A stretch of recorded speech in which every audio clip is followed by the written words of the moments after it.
citizens of the United States. We are anonymous. There is a new bill that the United States government has successfully passed. It is called the Stop Online Piracy Act, or SOPA, for short. Also known as the Protect IP Act of 2011. The US Congressional Budget Office estimates that implementation of the bill would cost the federal government $47 million through 2016. It will cost you, the taxpayers, $47 million over the next 4 years. The SOPA Act will censor you from accessing certain websites and block all access to other areas of the internet that the United States government does not want you to access. The SOPA Act essentially means that, even if you make a video of your child playing or singing and you have music playing in the background, or video on TV, you are breaking the law, and the government will order the websites that host your content to censor your content because of their new bill. Or, if you visit websites that are on servers not in the United States, you will be blocked, so that you cannot access them.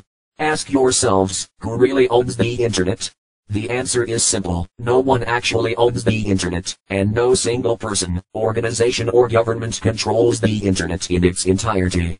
It is more of a concept than an actual tangible entity, and the internet relies on a physical infrastructure that connects networks to other networks. There are many organizations, corporations, governments, schools, private citizens and service providers that all own pieces of the infrastructure that make up the internet, but there is no one entity that owns it all. How can the US government decide to block access to parts of the internet that the US government does not even own?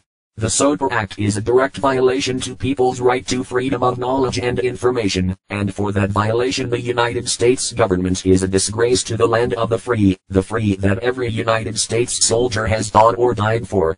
The United States government is essentially telling the people of the United States that they are free to do as the government tells them.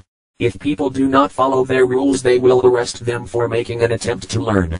But the government will tell the media that these people are getting arrested for acts of treason, domestic terrorism, or internet piracy. As for the United States government, who gave you the right to regulate the people's right to think outside the box and use the internet as they see fit? If we cut off global internet, shouldn't we also cut off all foreign affairs? Should we hinder globalization completely? Perhaps all other world trade centers are acts of terrorism by existing, as they use the internet for commerce. The ambiguity of this bill should terrify you. This video likely will not last long on YouTube. As long as you can, download YouTube Downloader, and help us share this message. If you speak, they have to listen. If they do not listen, their blatant disregard for the people will not go unnoticed, and is not acceptable. Doing nothing is the worst thing you can do. We are anonymous. We are legion. We do not forgive.